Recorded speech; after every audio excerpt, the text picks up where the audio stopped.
High friends, welcome to my channel Kazi's royal recipe. আজকে হাজির হয়েছি চিলি চিকেনের রেসিপি নিয়ে। এই রেসিপিটাকে কিভাবে খুব সহজেই বানাবেন সেটাই আমি আজকে দেখাবো। আর রান্না তো সহজ হওয়াই ভালো, তাই না? চলুন রেসিপিটা চটপট শুরু করি। এখানে একটা বল নিয়েছি, বলের মধ্যে 400 গ্রাম বোনলেস চিকেন নিয়ে নিচ্ছি।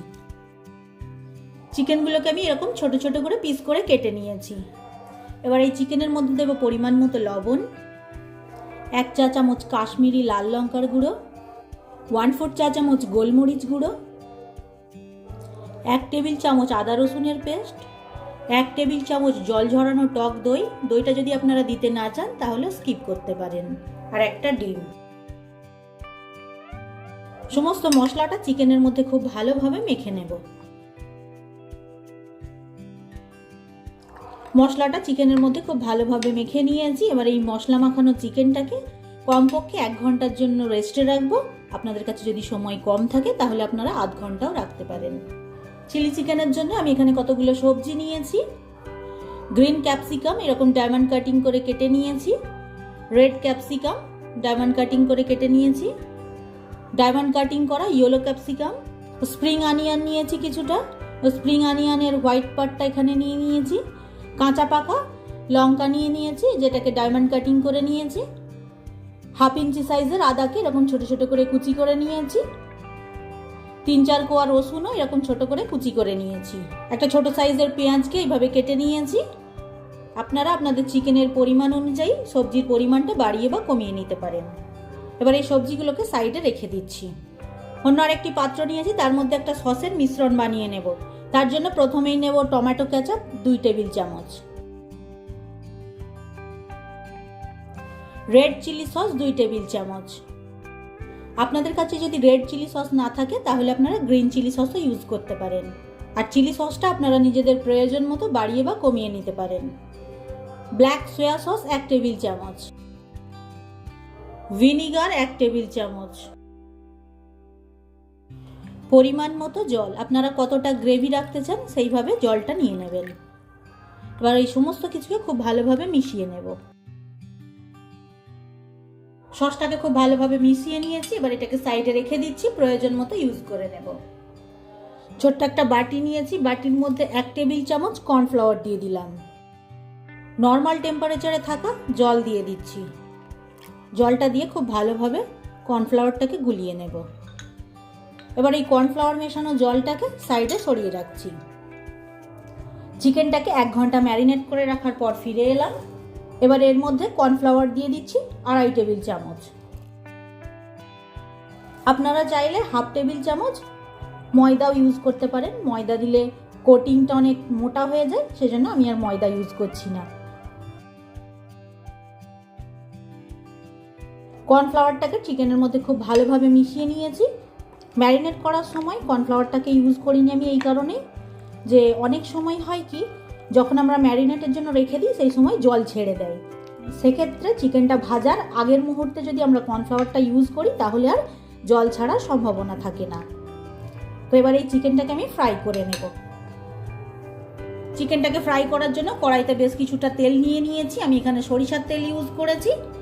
আপনাদেরকেও বলবো আপনারা সরিষার তেলই ইউজ করুন, সাদা তেল ইউজ করবেন না, কারণ সাদা তেলে পাম তেল মেশানো থাকে যেটা আমাদের হার্টের জন্য খুবই ক্ষতিকর।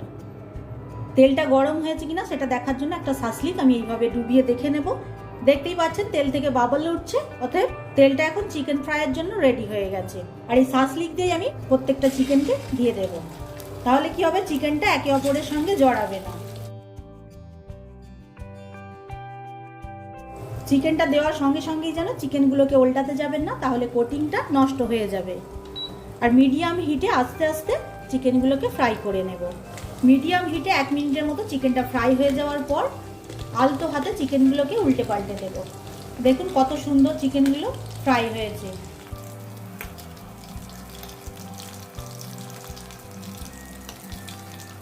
হাই হিটে কোনোভাবেই চিকেনগুলোকে ফ্রাই করবেন না, কারণ বাইরে থেকে কোটিংটা ভাজা হয়ে যাবে আর ভিতরে চিকেনটা কাঁচা রয়ে যাবে। লো টু মিডিয়াম হিটে চিকেনটাকে খুব ভালোভাবে ফ্রাই করে নিয়েছি। লাইট গোল্ডেন কালার হয়ে যাওয়ার পর চিকেনগুলোকে এক্সট্রা তেল জড়িয়ে তুলে নেব।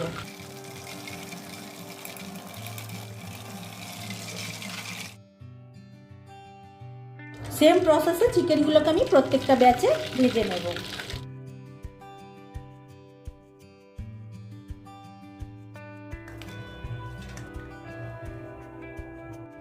একটা ফ্রাই প্যান নিয়ে নিয়েছি। ফ্রাই প্যানের মধ্যে 2 টেবিল চামচ তেল নিয়ে নিলাম।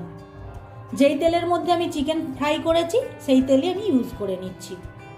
তেলটা গরম হয়ে গেছে। গরম তেলের মধ্যে আদা এবং রসুন কুচিটা ফ্রাই করে নেব। এই প্রসেসটা আপনাকে হাই হিটেই করতে হবে, কারণ চাইনিজ ফুড হাই হিটেই ভালো টেস্ট হয়। আদা রসুন কুচিটাকে 1 মিনিটের মতো ফ্রাই করে নেওয়ার পর কালারটা যখন চেঞ্জ হয়ে আসবে তখন এর মধ্যে দিয়ে দেব কাঁচা পাকা লঙ্কা কুচি, স্প্রিং অনিয়নের হোয়াইট পার্টটা। সমস্ত কিছুকে 30 সেকেন্ডের মতো ফ্রাই করে নিলাম। এবার এর মধ্যে দিয়ে দেব সবুজ ক্যাপসিকাম, লাল ক্যাপসিকাম, হলুদ ক্যাপসিকাম এবং পেঁয়াজ। হাই হিটে সমস্ত সবজিকে 3 মিনিটের মতো ফ্রাই করে নিয়েছি।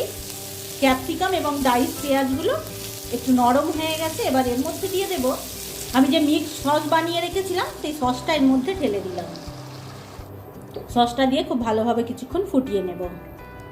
এই গ্রেভির মধ্যে অল্প একটু লবণ দিয়ে দিচ্ছি, পরিমাণ মতো দিয়ে নেবেন। সামান্য একটু গোলমরিচ গুঁড়ো উপর থেকে ছিটিয়ে দিচ্ছি।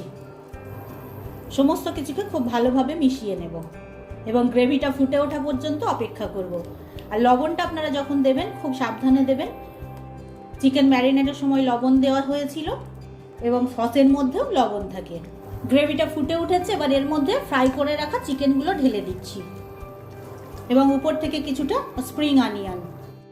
সমস্ত কিছুকে খুব ভালোভাবে মিশিয়ে নেব। সহজ উপায়ে আমার এই রেসিপি যদি আপনাদের ভালো লেগে থাকে তাহলে আমার চ্যানেলটিকে লাইক, কমেন্ট এবং সাবস্ক্রাইব করবেন।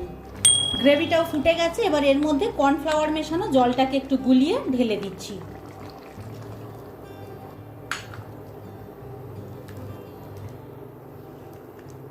এবার 2 মিনিটের মতো খুব ভালোভাবে ফুটিয়ে নামিয়ে নেব। খুব বেশি ফোটানো যাবে না যেহেতু কর্নফ্লাওয়ার মেশানো আছে, এবং কোটিংগুলোও নষ্ট হয়ে যাবে। আর বেশি নাড়াচাড়াও করবেন না, আলতো হাতে একটু হালকা করে নেড়ে দেবেন। চিলি চিকেন রেসিপিটা এখন খাবার জন্য একদম তৈরি। এখন আঁচের হিটটা বন্ধ করে দিচ্ছি। 5 মিনিট স্ট্যান্ডিং টাইমে রাখবো, তারপর গরম গরম সার্ভ করব। 5 মিনিট স্ট্যান্ডিং টাইমে রাখার পর গরম গরম চিলি চিকেনটাকে আমি একটা সার্ভিং প্লেটের মধ্যে সার্ভ করে দিচ্ছি।